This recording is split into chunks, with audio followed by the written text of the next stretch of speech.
Johannesburg to also share his experiences. Dean? Dean, your turn.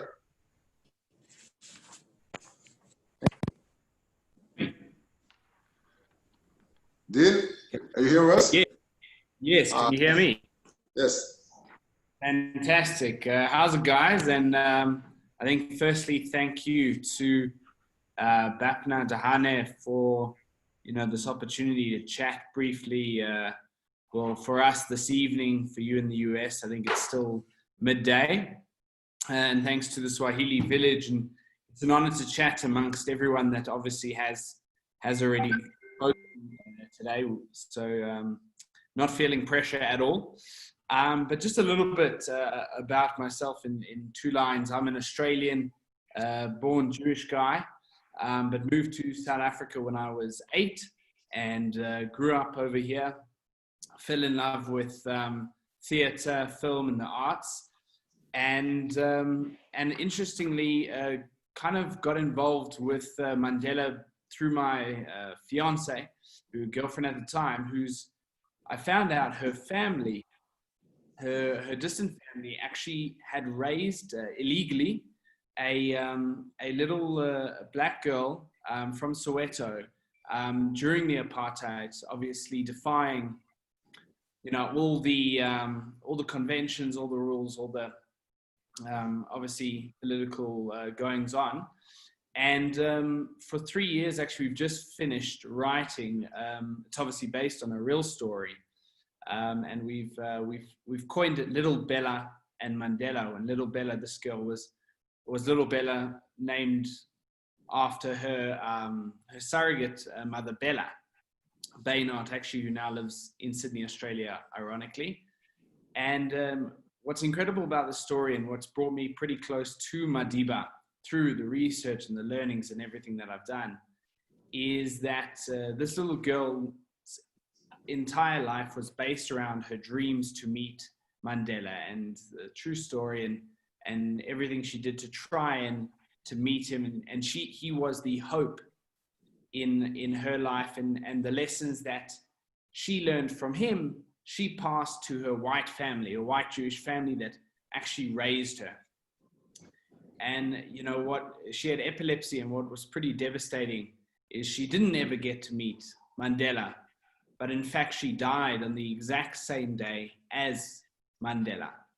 And she was only 33 at the time, and so it's quite an emotive story. And what's incredible is that the lessons, I think, that she taught this family, and this family then obviously lived through and passed on.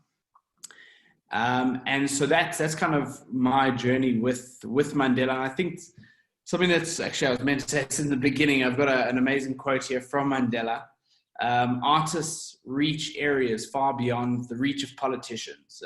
And my little note there is no offense to politicians, but carrying on, art, especially entertainment and music, is understood by everyone, and it lifts the spirits and the morale of those who hear it.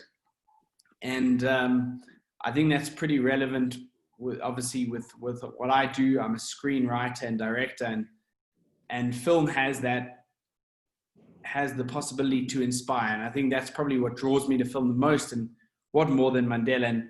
And growing up in a pretty gated Jewish community, and going back and forth between Australia, Israel, and here, is that Mandela is not actually talked about that much. It's not a conversation, and it needs to be. And I think this is an opportunity, at least what I can do to help bring it more to light, and what he's done in the world, and get him into the conversation more in other communities, such as the ones that I've obviously I've been surrounded by. But I didn't have, last thing I want to add and want to say is that, in terms of film and cinema in South Africa, I can't speak too much to broader Africa, but I think it has changed. And I don't think, as mentioned really early on, it hasn't changed until very recently, where the likes of Netflix have picked up, you know, some of our colleagues like Kagiso Ledija, who unfortunately couldn't make it this evening. You know, his shows like Queen Sono, another one, Blood and Water, where now people are looking at South Africa and African films in almost the same standard as you would a US or a UK TV show. And just the level of respect, I think, has risen for the writers and directors and producers locally and actors and everyone involved. And I think this is only the beginning of unleashing the potential of what South Africa and Africa has to offer on an international stage. So impacting both locally, but internationally as well. And yeah, that's kind of all I wanted to maybe chat about in a couple of minutes. I just want to thank again, you know, everyone from the US and Bapna, Dahane, and the team. Thanks very much. Okay, before we finish, I you know, want to say also the reason why it was important to have Mr. Joffe on stage. I spoke to Kagiso Ledija earlier. He's in Limpopo, so the connection is very bad, so we cannot make it. And also through, for me, it's like through African narrative through the lens of an African narrative. And, you know, to remain into this Mandela atmosphere and philosophy, I was telling to Dean, you're an African. You just may be white, but you're an African as well. So you're part of, you with us today. And we're gonna start this whole thing about talking about the Black narrative, the African narrative. He's a white Australian in Africa. I'm a Black African in the European countries. So we all are like what Sobukwe said, there's only one human race, and there's only one race in the human race.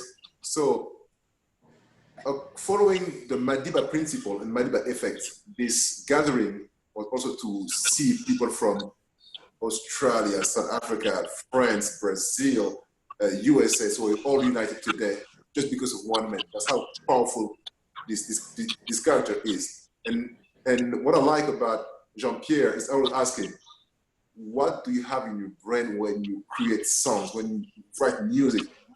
I'm impressed by his brain. I don't know when I listen to songs, and I just wonder where he went to get this creativity. That was, it was so important to have the creativity part of this panel, because we also have to teach youth about creativity, about arts.